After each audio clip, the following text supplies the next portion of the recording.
मयूर पंडित, केशव पुजारी, चंचल कौशिक, रजनी चंद्रा, अमित डोगरा, ये सारे नाम मेडिकल कॉलेज एडमिशन के हैं जो किसी दूसरे ब्रोकर से आए हैं लेकिन तुम्हारी लिस्ट में नहीं है। बता सकते हो ऐसा क्यों? सॉरी सर, मैं इनमें से किसी शख्स के बारे में नहीं जानता। ये सब नाम मैं पहली बार सुन रहा हूँ। मैं सिर्फ जगदीश नागर के साथ बिजनेस करता था। बहुत ही खेला खिलाया आदमी है, सरासर झूठ बोल रहा है। मुझे लगता है इसने अपने कंप्यूटर में से कुछ डेटा डिलीट किया है ताकि कुछ खास लोग बच जाएं। कुमार, इसके मास्टर सर्वर कंप्यूटर को किसी अच्छे हैकर से चेक करवाओ। मुझे लगता है हमारे हाथ कुछ ना कुछ जरूर लगेगा। तब तक मैं सारे कॉलेजेस के डीन से मिलकर इन सभी स्टूडेंट्स को सस्पेंड करने के लिए कहता हूँ। सर, कैसी बात कर रहे हैं आप? हमारे कॉलेज ने अपने स्टैंडर्ड से कभी कॉम्प्रोमाइज नहीं किया है। बघेल साहब, झूठ के पैर ज्यादा लंबे नहीं होते हैं। सच अपनी आंखों से देख लीजिए। ये देखिए, ये वो 34 स्टूडेंट्स हैं जो आपके कॉलेज में पढ़ते हैं और हमारे शक के घेरे में हैं। आप इन्हें अभी के अभी सस्पेंड कीजिए, इंक्वायरी बिठाइए और हमें उस इंक्वायरी की रिपोर्ट जल्द से जल्द चाहिए। आई होप आप कोऑपरेट करेंगे। Thank you.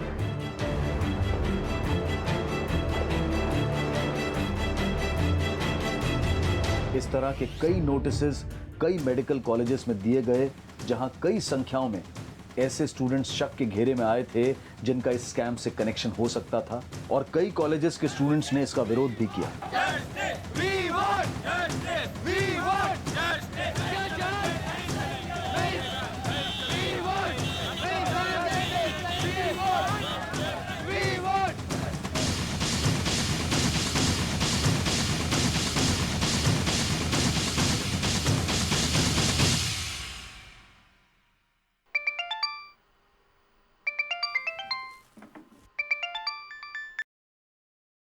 हेलो। देख बघेल, जिन स्टूडेंट्स का नाम मैंने तुमसे कहा है उन्हें रीस्टेट कर ले, नहीं तो बहुत बड़ी कीमत चुकानी पड़ेगी। सुनो सुनो सुनो तो।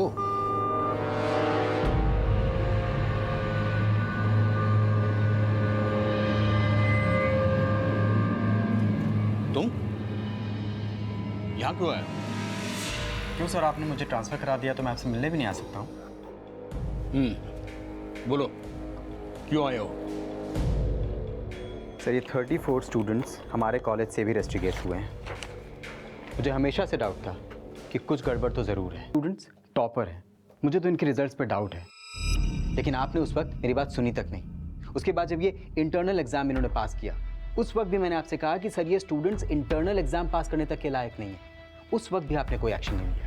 एंड आई एम श्योर कि अगर मैं इस वक्त भी कोई इन्फॉर्मेशन आपसे मांगूंगा इनके बारे में तो आप मुझे देंगे नहीं। तुम कहना क्या चाहते हो? सर, मैं RTI फाइल करने जा रहा हूँ और मैं पता करके रहूँगा कि इनका एडमिशन यहाँ पर हुआ कैसे।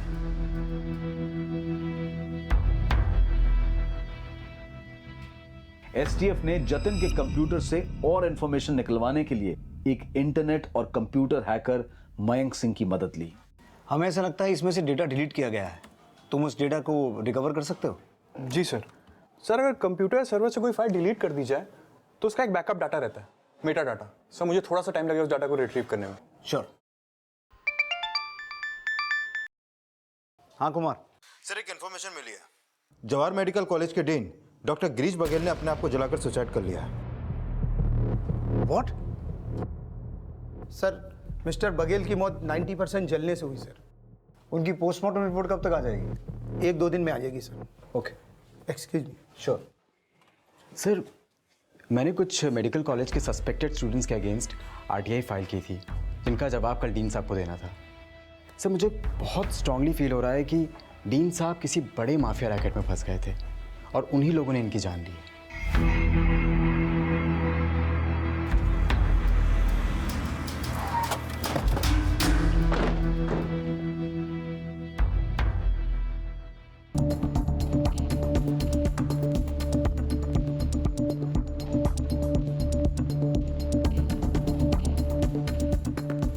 लगभग 1.5 लीटर केरोसिन यूज हुआ है। 1.5 लीटर केरोसिन से 90% बर्न्स मुश्किल है। ये मामला कुछ और लगता है।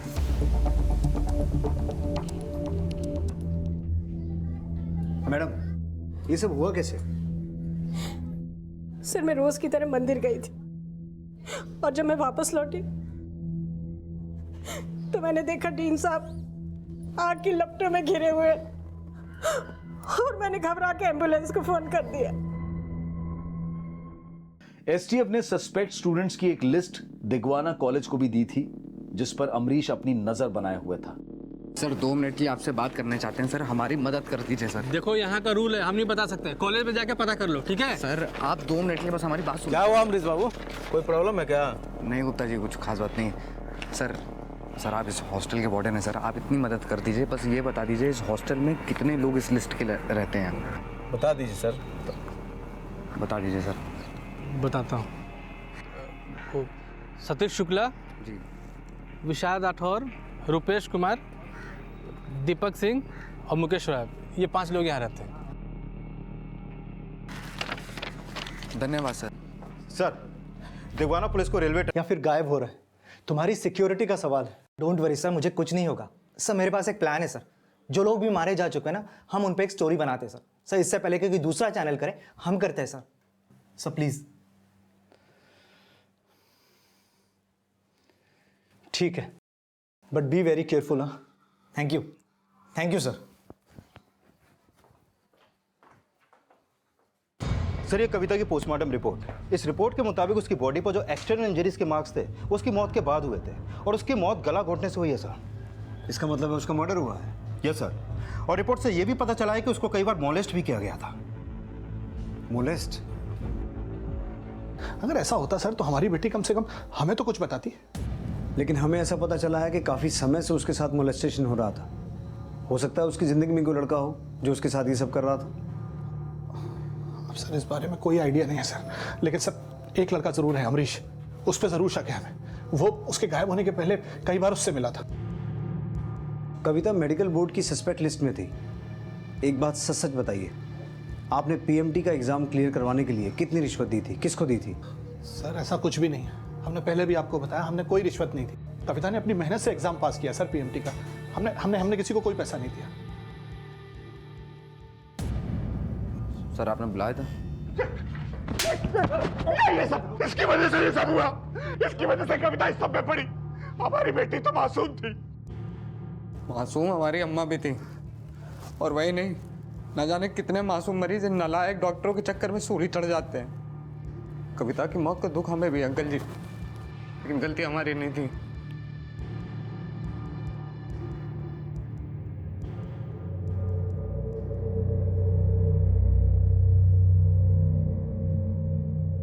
हमने सुना है तुम कविता को ट्रेस करते थे। सर हम तो हर उस स्टूडेंट से मिलना चाहते थे जिनका नाम उस सस्पेक्ट लिस्ट में था। तो इसका मतलब है तुम कविता से मिले थे? हाँ सर, 1-2 बार मिले थे, लेकिन हम समझ नहीं पा रहे हैं सर, आप जानना क्या चाहते हैं? क्या लगता है तुम्हें, कविता की मौत के पीछे किसका हाथ हो सकता है? सर इस बात का तो हमें कुछ खास अंदाज़ा है नहीं सर, लेकिन कुछ महीनों पहले सर हॉस्टल में लड़कों ने हमें बहुत बुरा पीटा था सर, जिसमें कि 15 लड़के सस्पेंड हुए थे, और उन्हीं में से 5 लड़के इसी हॉस्टल में रहते हैं, और पास के हॉस्टल में कविता भी रहती थी। तो सर हो सकता है आपको इनमें से किसी से कविता की कुछ इन्फॉर्मेशन मिल सके। अमरीश के बयान के आधार पर जल्द ही उन लड़कों को पूछताछ के लिए तलब किया गया जिन पर अमरीश ने अपना शक जताया था। बोल कुमार। नहीं सर, हमारा कविता सक्सेना मर्डर से कोई लेना देना नहीं है। सर हम तो उस वक्त कॉलेज में थे जिस वक्त कविता को बुद्धा पार्क के पास देखा गया। हाँ सर, हमने मेडिकल एग्जाम चीटिंग करके पास किया था सर, और कविता ने भी। इस फोटो में जो लड़का है उसे पहचानते हो? सर इसको जानते तो नहीं है, लेकिन इसको डॉक्टर आशुतोष दहिया के साथ देखा है सर। डॉक्टर आशुतोष दहिया? हाँ सर, वही आशुतोष दहिया जिसको आप लोगों ने अरेस्ट किया ANR स्कैम के केस में। ये एक ब्रोकर है, इसके थ्रू कई बच्चों ने मेडिकल एग्जाम्स क्लियर किए। सर कुछ ठीक से याद नहीं आ रहा है सर, बहुत लोगों से मिलता हूँ। कविता सक्सेना को तो जानता होगा? हाँ, पिछले साल मेडिकल में एडमिशन करवाया था इसका। कैसे करवाया था? अब सर जगदीश नागर के इंजन और बोगी वाले तरीके से तो बहुत लोगों को एडमिशन मिला है, लेकिन इसके अलावा एक तरीका और भी है जो आप सोच भी नहीं सकते। सर बहुत बड़े बड़े नाम इन्वॉल्व हैं इसमें, ऐसे ऐसे नाम है सर जिसे सुनकर आप दंग रह जाएंगे। कौन कौन इन्वॉल्व है, नाम तो बता। सर उसके लिए आपको पहले मुझे जेल से बाहर निकलवाना पड़ेगा। सर मैं कोर्ट में गवाही देने के लिए भी तैयार हूँ सर।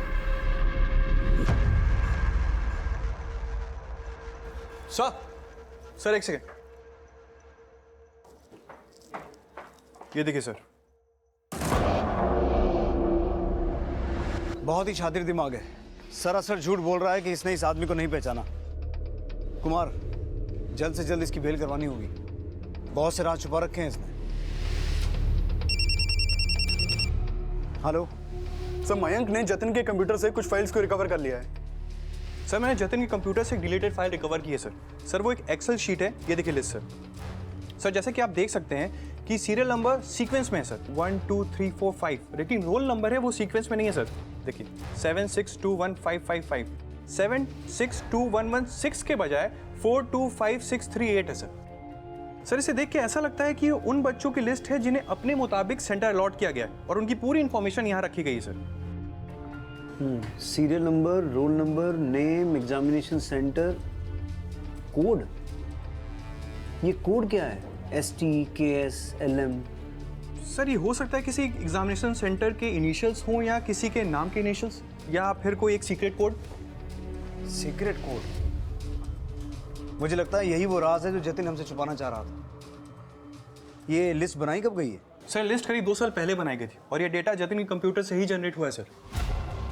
इसका मतलब है या तो ये लिस्ट जतिन ने खुद बनाई है या फिर जतिन के कंप्यूटर से किसी और ने। सर ऐसा हो ही नहीं सकता, मुझे ऐसी किसी शीट के बारे में कुछ पता नहीं है। ये सब मुझे फंसाने की साजिश है और मैं ये इनिशियल ST, UT, KG मैं इसके बारे में कुछ नहीं जानता हूँ। जतिन वर्मा, ये डेटा तुम्हारे ही कंप्यूटर में से मिला है और तुम कह रहे हो कि तुम इस बारे में कुछ जानते ही नहीं। सर मैंने आपसे कहा ना, मैं इसके बारे में कुछ नहीं जानता। हो सकता है किसी ने मेरे कंप्यूटर के साथ छेड़छाड़ की हो। सर लगता नहीं है कि जतिन हमें कुछ बताने वाला है। कुमार, मुझे ऐसा लगता है कि हमें एग्जामिनेशन कंट्रोलर पंकज चतुर्वेदी से एक बार फिर मिलना चाहिए। नहीं सर, मैं तो ऐसी किसी शीट के बारे में नहीं जानता। Are you sure? Of course, मैं आपसे कुछ भी नहीं छुपा रहा। सदानंद पहले जवाहर मेडिकल कॉलेज में लेक्चरर था और उसे भी सड़े हुए सिस्टम पे शक है। हो ना हो असीम शेख और कविता, इन दोनों का मर्डर उन लोगों ने किया है। हमें जल्द से जल्द आशुतोष की बेल करवानी होगी। और हाँ, जो लिस्ट हमें मयंक से मिली थी उसमें शामिल सभी नामों का पता करो और जैसे ही आइडेंटिफाई हों हमें उनसे भी पूछताछ करनी होगी। Okay sir. जतिन की हार्ड ड्राइव से रिट्रीव की गई उस लिस्ट में STF टीम हर इनिशियल्स अभी तक आइडेंटिफाई नहीं हुए हैं और जो भी आइडेंटिफाई हुए हैं वो या तो गायब हैं या फिर मारे जा चुके हैं। इसका मतलब है इन लोगों को खास तौर पे टारगेट किया जा रहा है। सर पता चला है कि आशुतोष को जेल में हार्ट अटैक आया था और हॉस्पिटल ले जाने से पहले ही उसकी डेथ हो गई।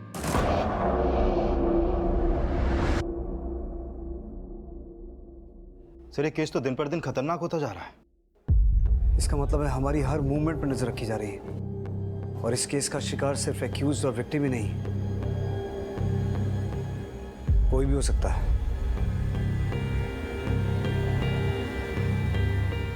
किस हॉस्पिटल में लेके गए आशुतोष की बॉडी को?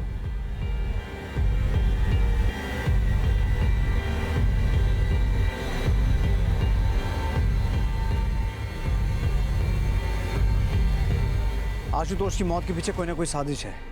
वो मरा नहीं, मारा गया है, वो भी जेल के अंदर।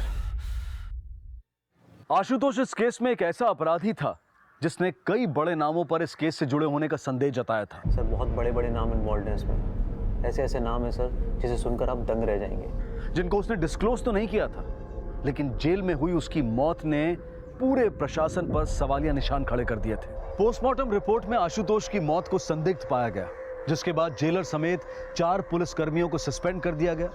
लेकिन यह सवाल ज्यों का त्यों बना हुआ था कि एक के बाद एक हो रही संदिग्ध मौतों के पीछे आखिर किसका हाथ था। ऐसे वो कौन लोग थे जिनको आइडेंटिफाई करने में फिलहाल STF भी नाकाम नजर आ रही थी। विपक्ष और मीडिया लगातार STF को हटाकर इस केस को CBI को सौंपने की मांग कर रहा था और इसी दौरान इस केस की ग्राउंड रिपोर्टिंग कर रहा एक न्यूज चैनल का रिपोर्टर निश्चय सिंह इस केस को एक नई हेडलाइन देने वाला था। पापा कुछ नहीं होगा हमको, आप डरिए मत। अब जरा अंजू को फोन दीजिए।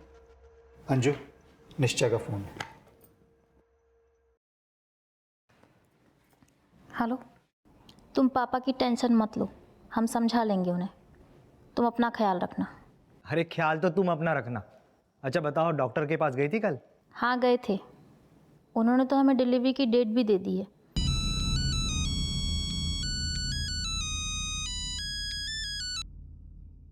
हेलो,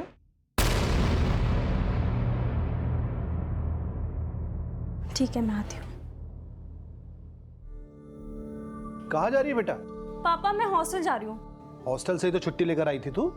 अरे कुछ जरूरी काम है इसलिए जाना पड़ रहा है। अरे लेकिन क्या जरूरी काम है? मैं आपको फोन पे बताती हूँ। लेकिन उसके बाद से कोई अता पता नहीं है साहब। हॉस्टल में भी पता किया लेकिन वहां भी किसी को कुछ पता नहीं है साहब। कविता का फ़ोन नंबर दीजिए। इनसे कविता का फ़ोन नंबर लेकर उसकी कॉल डिटेल निकलवाओ और एसटीएफ को इन्फॉर्मेशन दे दो उसके गायब होने की। Yes sir. सस्पेक्ट लिस्ट में से 9 स्टूडेंट की बॉडी उनके एरिया में मिली। इनमें से कुछ ने अपने घरों में सुसाइड किया और कुछ ने हॉस्टल में। सस्पेक्ट्स में से इतने लोगों का मरना मामूली बात नहीं है। हो सकता है सुसाइड ना हो बल्कि प्लान मर्डर। इन सब की पोस्टमार्टम रिपोर्ट आ गई है? सर 2 बॉडी की पोस्टमार्टम रिपोर्ट तैयार हो गई है, बस आने वाली है। बाकी में से कुछ की परसों आएगी और कुछ की 4-5 दिन बाद। सस्पेक्ट स्टूडेंट्स में से कई गायब हैं और इनसे हमें उन बिचौलियों का पता चल सकता था जिनके थ्रू इनका फेक एडमिशन हुआ था। वहीं दूसरी तरफ पिछले 5 दिनों में कई बॉडीज। जैसे इन्वेस्टिगेशन भी और मुश्किल हो जाती है। राइट कुमार, फिलहाल हमारे पास जितने भी सस्पेक्ट हैं और जिन्हें हम ट्रेस कर सकते हैं उन सबको लाइन अप करो। मुझे सबसे पूछताछ करनी है। सर 2500 लोगों की लिस्ट है and we are working on each and everyone. Sir Digwana की रहने वाली कविता सक्सेना भी मिसिंग है। सर ये कविता मेडिकल बोर्ड की सस्पेक्टेड 117 स्टूडेंट की लिस्ट में थी। थोड़ी देर पहले ही कविता के फादर ने दिगवाना पुलिस स्टेशन में उसकी मिसिंग रिपोर्ट फाइल की है। संगीता, बेटा हम कविता सक्सेना के पापा हैं। बेटा कविता का कुछ अता पता नहीं है, वो गायब हो गई है। कॉलेज से तुम्हारा पता मिला। तुम तो कविता की दोस्त हो ना, तुम तो कुछ जानती होगी वो इस समय कहाँ है। वो तो मुझे नहीं पता अंकल, लेकिन एक लड़का कुछ दिनों से कविता से मिलने आ रहा था। मुझे तुमसे कोई बात नहीं करनी, चले जाओ यहाँ से। लड़का? बेटा कौन है वो लड़का? शायद उसका नाम अमरीश है, मैंने सुना था। और वो कविता से नहीं बाकी स्टूडेंट से ही मिलने की कोशिश कर रहा था और उनसे पीएमटी के एग्जाम के बारे में कुछ बात कर रहा था। PMT exam?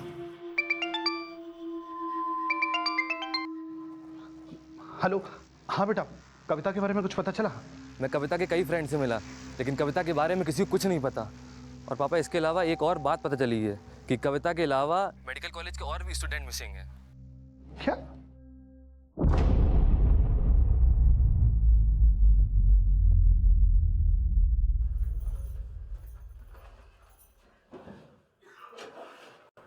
जा रही हो क्या? दूध और सब्जी लाने। आधा किलोमीटर चल के जाना पड़ता है उसे लाने के लिए। तुम्हारी वजह से पता नहीं किस बीहड़ में आ गए हैं। सुनो ला मुझे दो, मैं लेकर आता हूँ। मुझे बाहर भेजने से डरते हो, लेकिन उससे होगा क्या?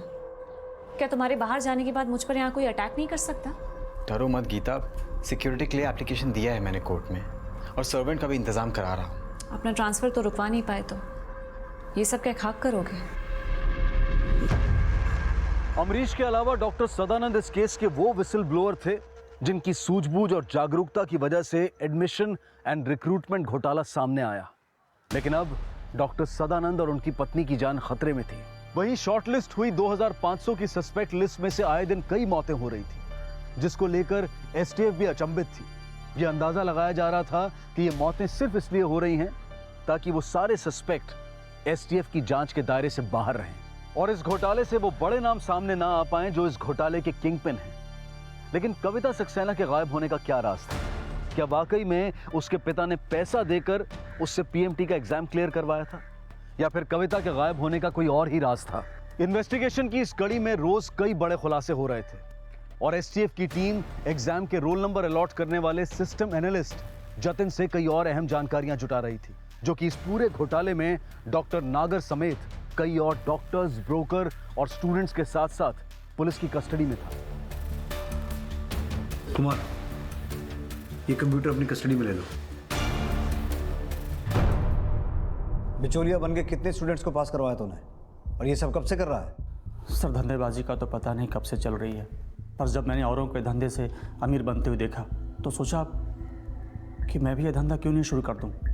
सर मैं बहुत से छात्रों को जानता हूं जिन्होंने बिना एग्ज़ाम दिए एग्ज़ाम पास कर लिए। और तू किसके लिए काम करता है उसका नाम बोल। सर डॉक्टर सिन्हा मेरे पास तो अच्छे स्कोरर्स होते हैं जो मेडिकल कॉलेज के लिए इंजन का काम करते हैं। जितने भी स्टूडेंट्स ने इस तरह से फ़ायदा उठाया है उन सबकी इन्फॉर्मेशन चाहिए मुझे।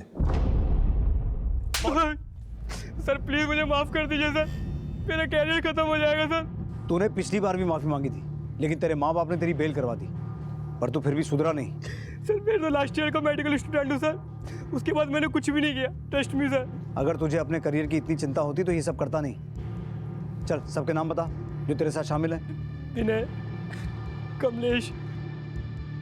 सिर्फ विनय जैसे स्टूडेंट्स, डॉक्टर्स और बिचौलिए ही नहीं बल्कि कई पेरेंट्स भी इसमें कसूरवार थे जो रिश्वत देकर अपने बच्चों को पास करवा रहे थे। आंखों पर पट्टी बन गई थी मेरे। आसपास के मोहल्ले के लोगों को एडमिशन करते हुए देखा तो मैंने भी अपने बेटे के फ्यूचर के लिए अपनी ज़मीन बेचकर 25 लाख रुपए उस ब्रोकर को दे दिए। किसको दिए थे पैसे? असीम शेख। कहाँ रहता है असीम शेख? एड्रेस और फ़ोन नंबर दो उसका।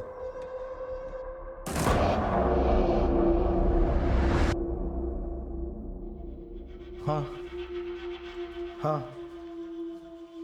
ठीक है। रुबीना देखो, होशियार रहना। अगर पुलिस घर पर आए तो कह देना मैं आउट ऑफ स्टेशन हूँ, समझेगी ना? पर हुआ क्या? आके बताता हूँ। अरे पर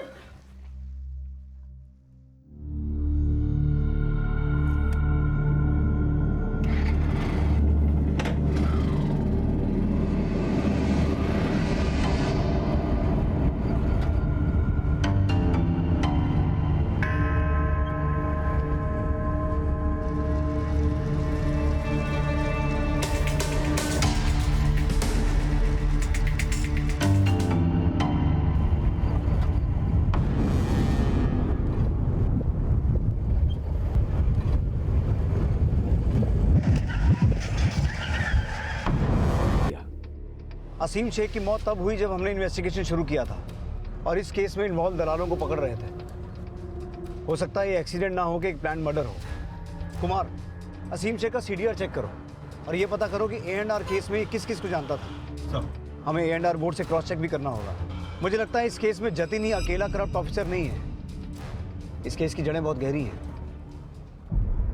असीम शेख वो मिडलमैन था जो इस स्कैम से जुड़े कई बड़े नामों की जानकारी पुलिस को दे सकता था और इसी वजह से उस रूप ले लिया था। इस केस से जुड़े कई लोगों की जान खतरे में थी और विसिल ब्लोअर अमरीश की सुरक्षा भी हाशिए पर थी, जबकि उसको पुलिस की सुरक्षा मिली हुई थी। पापा, किसी जरूरी काम से हमें हॉस्टल के पास तक जाना पड़ रहा है। लेकिन बेटा तुमको तो पता है ना कि उसी हॉस्टल के पास ही तुम्हारा अपहरण हुआ था। अरे चाचा, आप क्यों घबरा रहे हो? हम हैं ना इनकी सुरक्षा के लिए। ये है हमारी सुरक्षा के लिए। और आप यहीं रुकिए, दरवाजा भी अंदर से बंद कर लीजिएगा, हम आ जाएंगे थोड़ी देर में। आइए।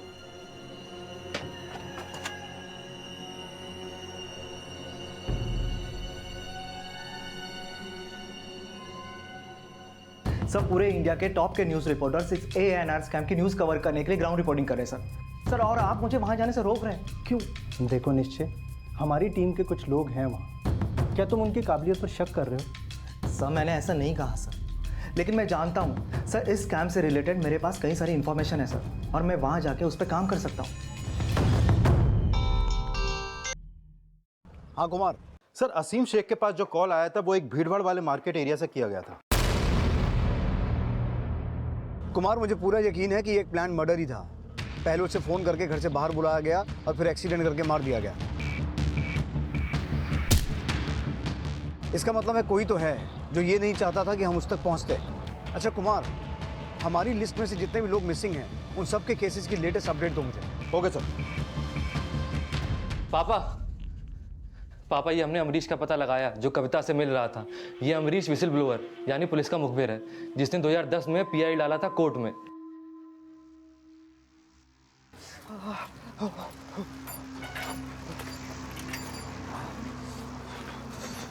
गुप्ता जी कहाँ जल्दी चले आ रहे हो? प्राइवेसी के नाम पे कुछ तो छोड़ दो। अब जान रहेगी तब ना प्राइवेसी होगी अमरीश बाबू। Gupta ji please please.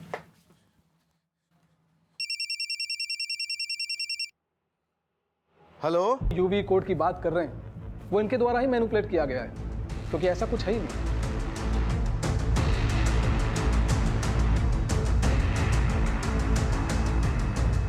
इन दोनों फाइल्स के सत्यापन की जांच करने के लिए इन्हें लैब भेज दिया जाए।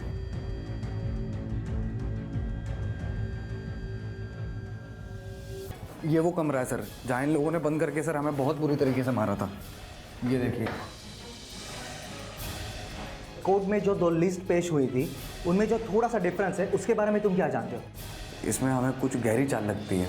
मुझे ये बता सकते हो कोर्ट में ये जो लिस्ट पेश हुई थी जिसमें फर्जी तरीके से एडमिशन लेने वाले स्टूडेंट्स के नाम है और जिनके आगे ST है इनिशियल से, सिर्फ ST, उनकी मौत हो रही है, क्या इसके बारे में कुछ जानकारी है? बस इतना ही बता सकते हैं सर। इस लिस्ट में एक हमारी जानने वाले का भी नाम था सर, कविता का।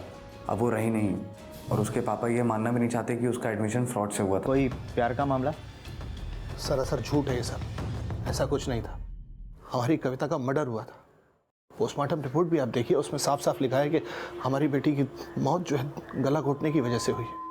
जब हमें पता चला कि वो मिल नहीं रही है तो हमने उसके हॉस्टल जाकर भी पता करने की कोशिश की। बाद में हमने मिसिंग रिपोर्ट लिखवाई थी। फिर सीधा 1 महीने के बाद एक फ़ोन आया।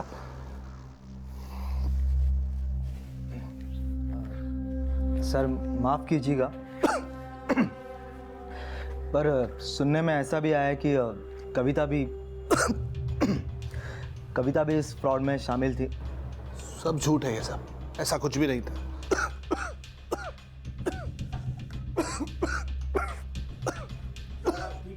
सब ठीक तो है ना?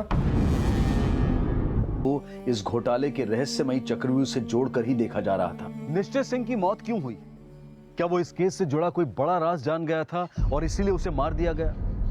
सवाल कई थे और मीडिया द्वारा रोज नए अंदाजे लगाए जा रहे थे। लेकिन निश्चय सिंह की मौत के बाद मीडिया और विपक्ष ने मौजूदा सरकार और STF को चारों तरफ से घेरना शुरू कर दिया था और आखिरकार इस केस को CBI को सौंप दिया गया, जिसकी अगुवाई कर रहे थे CBI के ऑफिसर संजीव खन्ना। सर, एक अजीब बात पता चली है। सर, इन सभी कैंडिडेट ने एग्जाम में काफ़ी अच्छा स्कोर किया था। उसके बावजूद भी इन लोगों ने अपनी आंसर शीट के लिए RTI फाइल की। व्हाट? हाँ सर।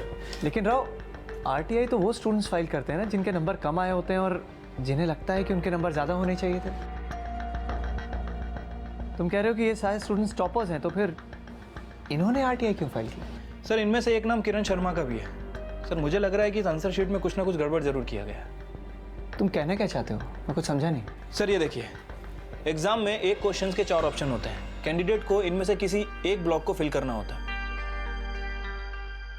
सर, मैंने से बहुत सारी आंसर शीट देखी है जिसमें कैंडिडेट ने एक के साथ साथ दूसरे वाले ब्लॉक को भी हल्का सा फिल किया है। सर, ये हो सकता है कि कैंडिडेट ने पहले एक ब्लॉक को फिल किया हो, फिर उसे मिटाया हो, उसके बाद दूसरे ब्लॉक को फिल किया हो। लेकिन सर, ऐसी सिचुएशन किसी 2 या 3 कैंडिडेट के साथ होना चाहिए। लेकिन सर, किरण शर्मा की पूरी आंसर शीट ऐसी की ऐसी है। By the way sir, exam के बाद ये आंसर शीट स्टोर रूम में जाती है। उसके बाद AR डिपार्टमेंट इसे कंप्यूटर में फिट करता है। कंप्यूटर सॉफ्टवेयर के थ्रू कैंडिडेट को मार्क्स अलॉट करता है। आप पता लगाओ कि इन स्टूडेंट्स ने अपनी आंसर शीट एक्सेस कब की थी। Okay sir. Mayank. Yes sir. 12 जून 2009 के दिन की कंप्यूटर की सारी एक्टिविटीज ज़रा चेक करो। इसी दिन किरण शर्मा ने अपनी आंसर शीट एक्सेस की थी। ज़रा चेक करो और बताओ कि किसने उसकी आंसर शीट अपलोड की थी उस दिन। Okay sir. Sir, Pankaj Chaturvedi, chief examination controller.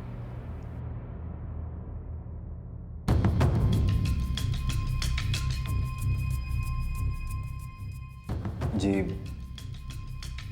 हाँ, मैंने ही ये सब किया है। ये जो शीट है इसे OMR कहते हैं, लेकिन ये सब मैंने जतिन की मदद से ही किया है।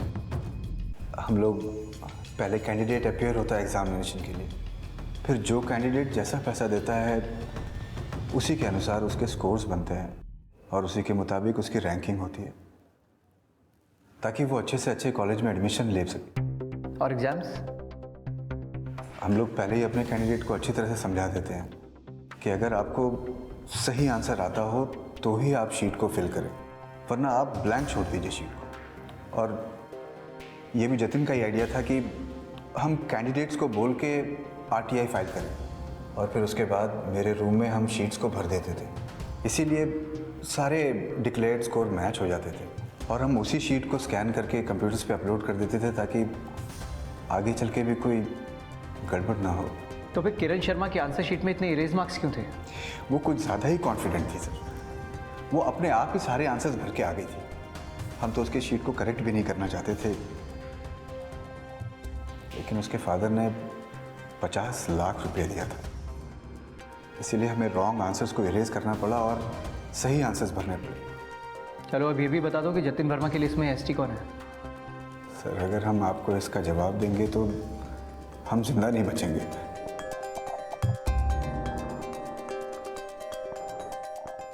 मरना तो तुम्हें वैसे ही है पंकज। हाँ, अगर अप्रूवर बन गए तो तुम्हारी सज़ा कम करवाने में मदद ज़रूर कर सकते हैं हम लोग। चॉइस तुम्हारी है। सर एसटी का मतलब शंकर तिवारी, मिस्टर उमाकांत वर्मा का पीए। इसका मतलब यूवी ही उमाकांत वर्मा है, राइट? जी। और ये जो इतनी सारी मौतें हुई हैं उसके पीछे कौन है? सर एसटीएफ ने मिडिलमैन, स्टूडेंट, ब्रोकर, डॉक्टर्स, जब से सबके ऊपर शिकंजा कसना शुरू कर दिया तभी से शंकर तिवारी ने एक एक करके सबको मरवा दिया। हाँ, कविता सक्सेना की एप्लीकेशन आशुतोष दहिया लाया था मेरे पास, लेकिन उसके माँ बाप पूरे पैसे नहीं भर पाए थे। वो सौदा 35 लाख में हुआ था, इसलिए पैसों के बदले में मैंने उसे अपने साथ हम बिस्तर किया। लेकिन फिर उस अमरीश ने आरटीए फाइल किया और वो कविता के पीछे हाथ धोकर पड़ गया। मुझे लगा कहीं कविता मुंह ना खोल दे, इसलिए मैंने उसे मरवा दिया।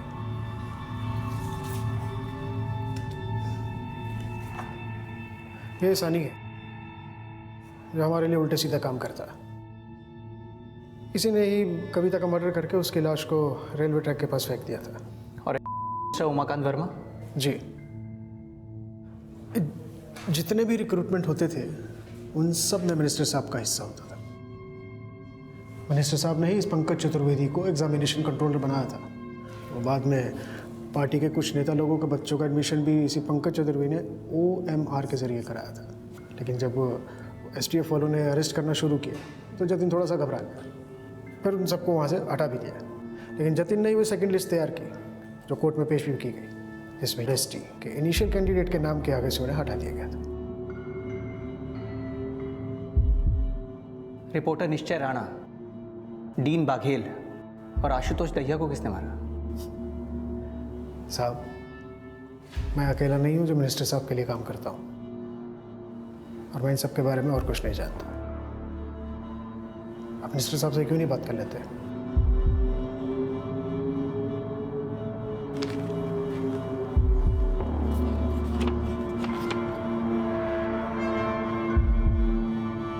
आपको हमारे साथ चलना होगा।